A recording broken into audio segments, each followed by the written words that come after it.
Hello दोस्तों, मैं उदय और आप सबका स्वागत करता हूं अपने YouTube चैनल उदय ब्लॉग पर। दोस्तों, मेरा आज का विषय है बेरोजगारी, बढ़ती बेरोजगारी।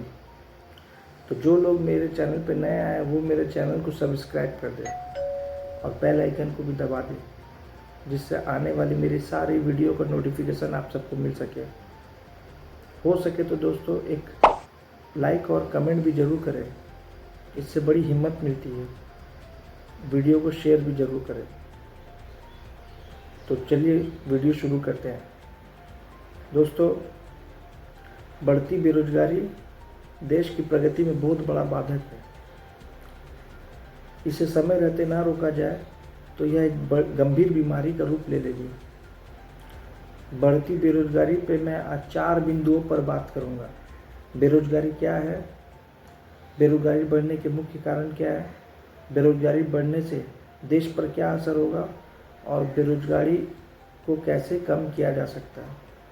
तो चलिए दोस्तों जानते हैं कि बेरोजगारी क्या है।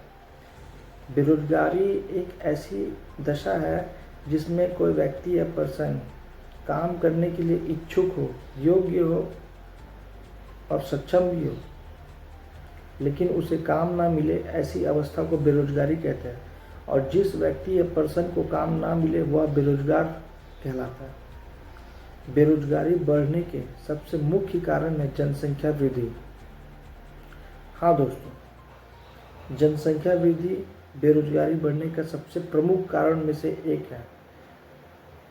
हर देश में संसाधन लिमिट होती है, लेकिन उसी तरह भारत देश में भी संसाधन लिमिट है, लेकिन जनसंख्या जिस तरीके से बढ़ रही है यह अनलिमिटेड होते जा रही है। इसे समय रहते ना रोका जाए तो आगे जाके भविष्य में यह देश की विकासशील वाली प्रगति जो विकसित की ओर जा रही है, इसको रोकने में बाधा पहुंचाएंगे। इसलिए इसे रोका जाना अति आवश्यक है। भले ही एक समय चीन विश्व में सर्वाधिक जनसंख्या वाला देश था, लेकिन आज हमारा भारत देश विश्व में सर्वाधिक जनसंख्या वाला देश बन गया। लेकिन यह खुशी वाली बात नहीं है दोस्तों, यह तो बड़ी गंभीर विषय वाली बात है, यह सोचने वाली बात है। इसका सबसे बड़ा दुष्परिणाम तो यह है कि इससे जनसंख्या बढ़ने से महंगाई में वृद्धि तो हो गई होगी, लेकिन बेरोजगारी से इसका संबंध ऐसा है कि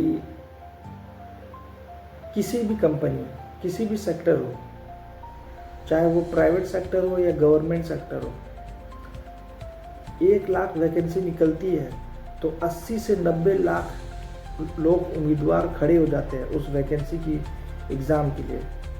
यानी समझ सकते हैं दोस्तों, एक सीट पर 80 से 90 लोगों का कंपटीशन होता है। उसमें से सीट तो किसी एक को ही मिलेगी, लेकिन उतने लोग बेरोजगार हो जाते हैं।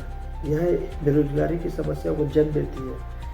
इसलिए जनसंख्या नियंत्रण कानून लाकर जनसंख्या वृद्धि को रोका जा सकता है। जनसंख्या नियंत्रण कानून देश के नेताओं द्वारा बनाए जाने चाहिए और इसका कड़ाई से पालन किया जाना चाहिए। समय समय पर जनगणना की जानी चाहिए।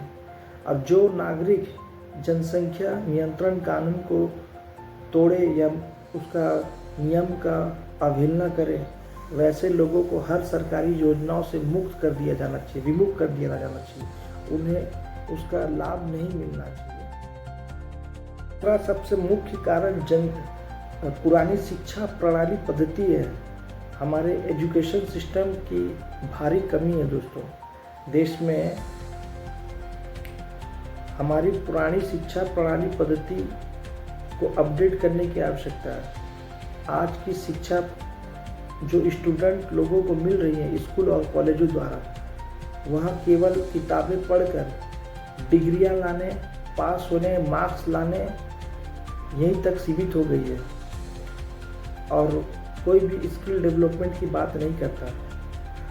परिणाम यह होते हैं कि जो स्टूडेंट स्कूल और कॉलेजों से निकलते हैं वह दूसरों पर डिपेंड होकर नौकरियां खोजते हैं, नौकरी की तलाश में अपना जीवन यापन शुरू करते हुए ख़त्म करते हैं, अपना समय बर्बाद करते हैं। नए स्टार्टअप वाली सोच किसी के आइडिया में आता ही नहीं। यह एक गंभीर समस्या आगे चलकर यह बेरोजगारी को जन्म देती है।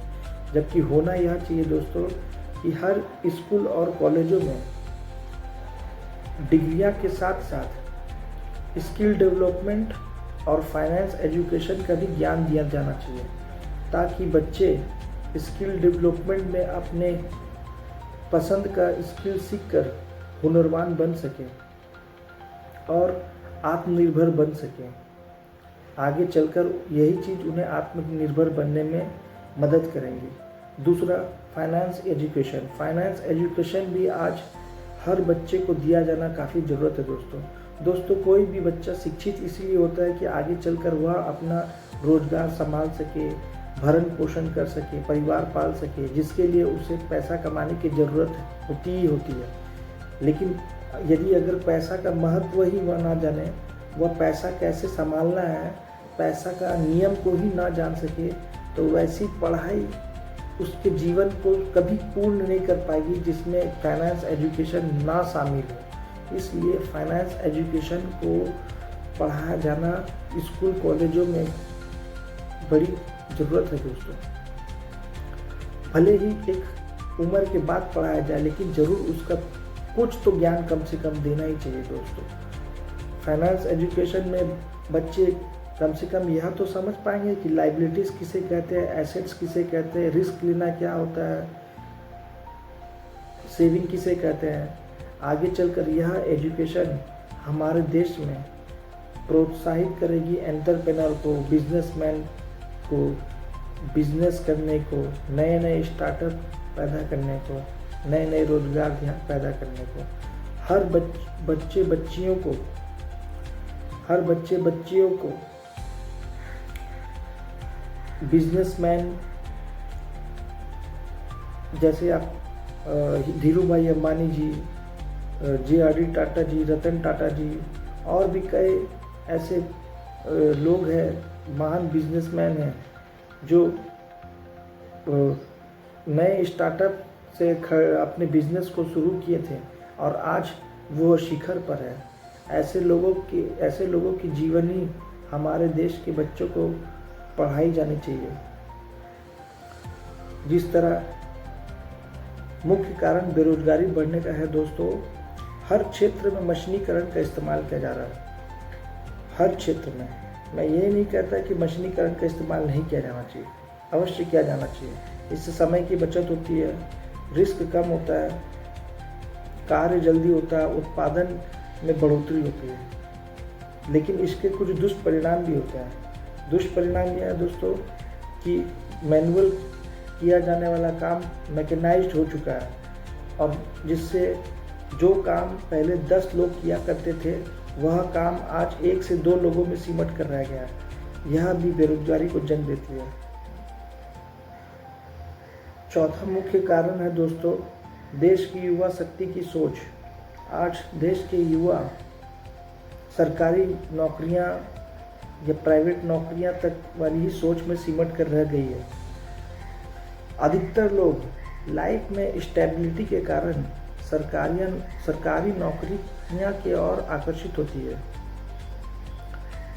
जिसके कारण ये कभी पूर्ण हो नहीं पाता।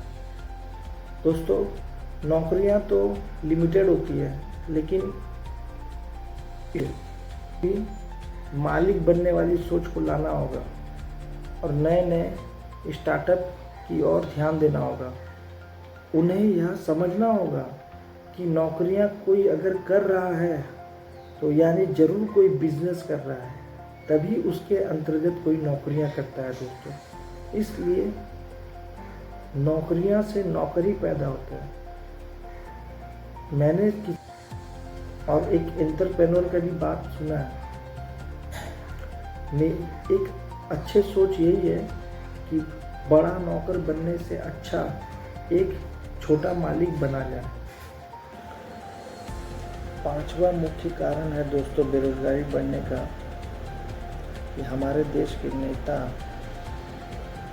नेताओं के पास भी बेरोजगारी से निपटने के कोई पुख्ता प्लान नहीं है। और ना इस पर कोई डिबेट किया जाता है और ना इस पर कोई खुलकर चर्चा किया जाता है। आज प्रत्येक नेता, चाहे वह किसी भी पार्टी का हो, केवल अपना और अपने पार्टी का विज्ञापन ही करता रहता है और उसी में डूबा रहता है। सत्ता पाने के लिए कोई भी नेता तुच्छ से तुच्छ काम भी करने को तैयार रहता है।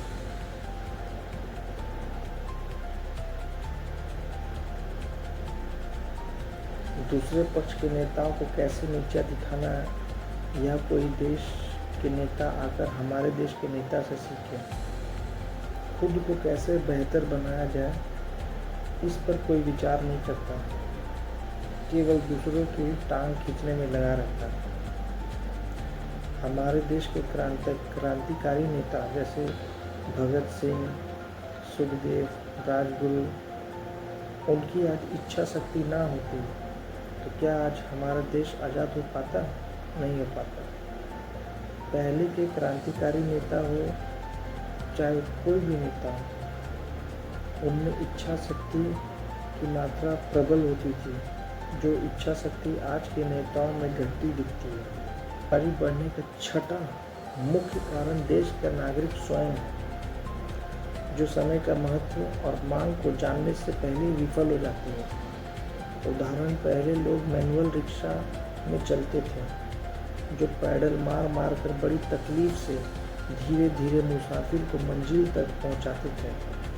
लेकिन आज ऑटो रिक्शा, ई रिक्शा जैसे साधन आ गए हैं। इन मैनुअल रिक्शा वालों का काम ठप पड़ गया है।